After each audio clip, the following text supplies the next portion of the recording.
Social media posts have questioned the contents of 3 SriLankan Airlines flights that departed to Entebbe Airport in Uganda in February 2021. According to the flight manifest, the cargo consisted of up to 102 tons of printed material. However, a local media outlet had posed questions to the airline on the 18th of April last year in attempts to confirm what exactly the printed material was. According to the newspaper report, SriLankan Airlines was issued a request under the Freedom of Information Act. However, citing its inability to disclose confidential information relating to a commercial transaction between the airline and a customer, no such information had been provided. Meanwhile, foreign media reports have shown an abnormal rise in Uganda's foreign exchange reserves during the period when the flights arrived.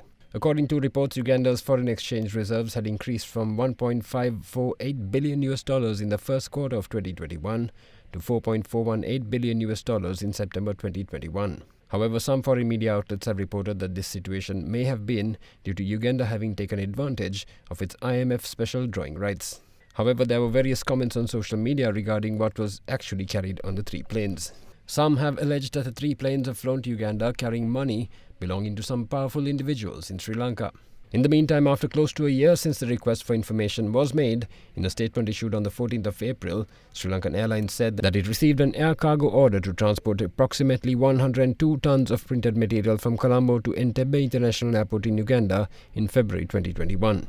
It noted that the consignment was purely commercial in nature and brought in much-needed foreign revenue to the airline and the country at the time. The national carrier went on to emphasize that the cargo order was undertaken purely for commercial purposes. SriLankan Airlines later tweeted that the Ugandan government had ordered a consignment of banknotes from a global banknote printing company located in Sri Lanka. According to a SriLankan Airlines social media post, the banknotes printed by the company in Sri Lanka were transported to Uganda. In the meantime, the plot seems to have thickened, with Uganda's financial industry currently at risk of being blacklisted by international systems for failure to put in place measures that can effectively prevent financial crimes like money laundering.